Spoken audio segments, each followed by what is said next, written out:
Ani Bojo, now each go plan additional cause, while Jeshi Doden, Nishna Bekwayan Dow, Missing Jonjwa. Good evening, everyone.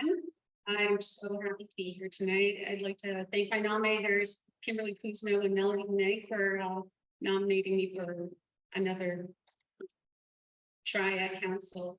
My name is Whitney Walsh.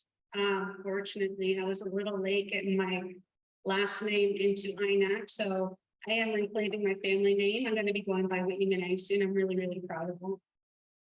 I'm also really, really proud to be from Jimnessing, born and raised. I always say raised by everyone who's here. I've learned everything that I know from each and every one of you in different ways. My mom and dad were very strong teachers to me, each Monague, and late Peggy and Meg. I try to say that I carry both of them with me.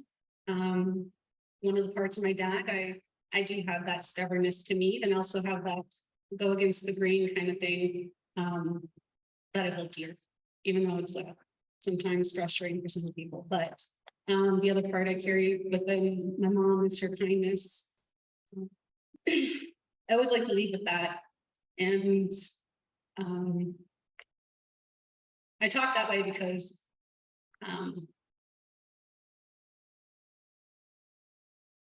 it's always a moment to try to make them proud, because it was them who raised me.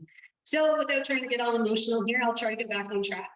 My spirit name is Lady of the Noonday. My clan is the Martin clan, Anishinaabe, mother of two beautiful daughters who I try to walk in a good way for them and lead an example for them every single day. And then also a huge family that is not here tonight, except for my sister who showed up with my fun little kiddos. I was babysitting back there. I'll talk a little bit about my experience as your counselor, holding the social portfolio. Along that, everything that goes within social is a difficult, really difficult thing to see and try to manage, because it is so.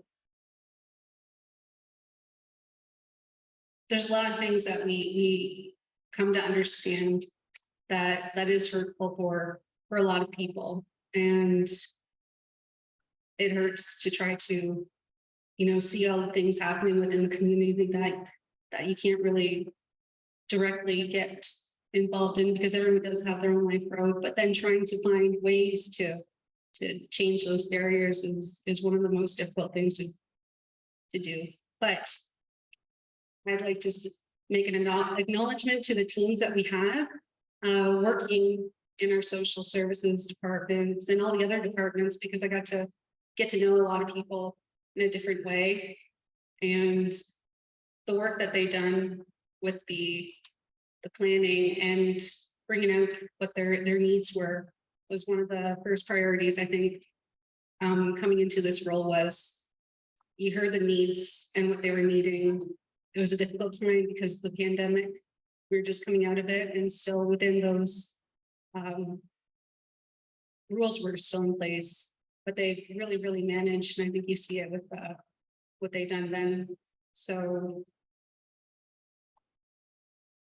one of the things that we started with was the community comprehensive plan, because it was overwhelming to come in and see all of the things that were involved in the duties of council, and trying to really narrow down your focus to where you need to start, because everything's kind of up in the air. You're trying to learn it all in one time. So the community comprehensive plan is one of the things that we turned to first, to see what was there, what was started, and where we need to take it. The team within Channel Family Services, there was really, really needing help. And as best as we tried to support them, there was a lot of work that needed to be done. So the first year was basically navigating it all, and then navigating the policies that we currently have, and navigating how we get around those. So luckily, when I first started here in my career, starting in social services, was 2012, where I learned a lot about gray areas and mentored in that way. And navigating those policies.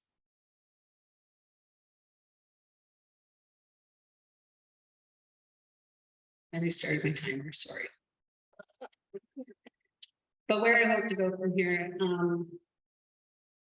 I really hope to continue some projects. I want to give credit to all of the staff I've worked with.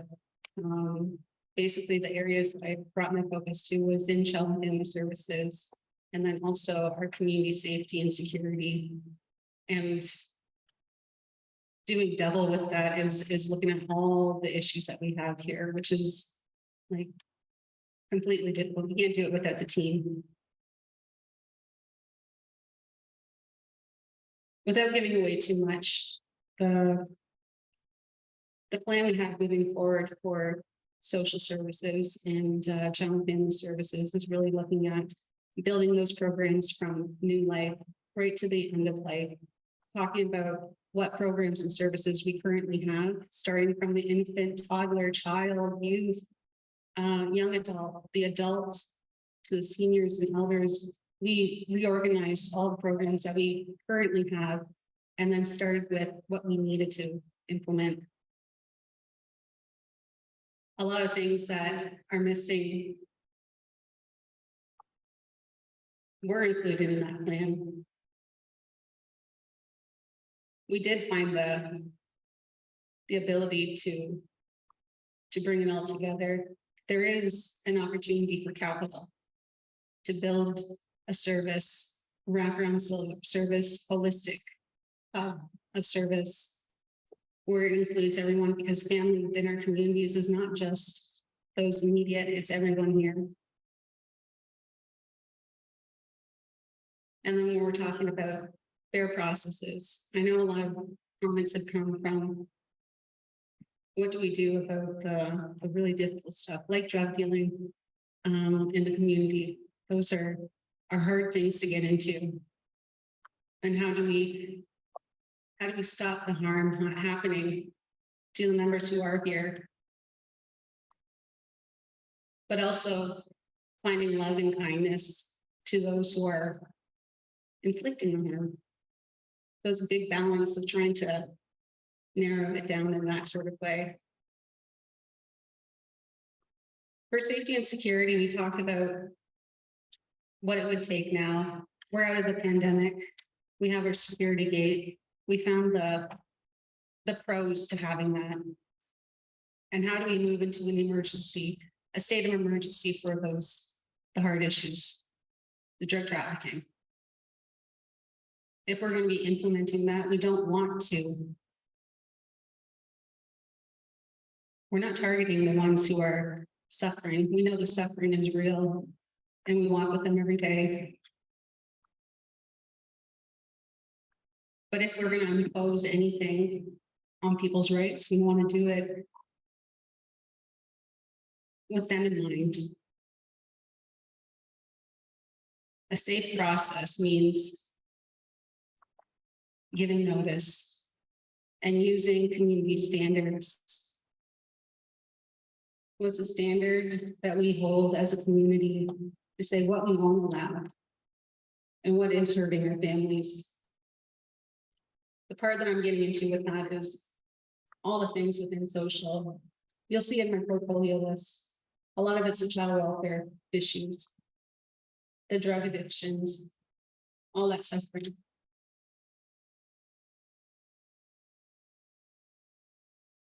The teams have a plan. The teams have a plan, and I don't want to use that as a platform. But the engagement is starting. And the speaking to everyone is starting.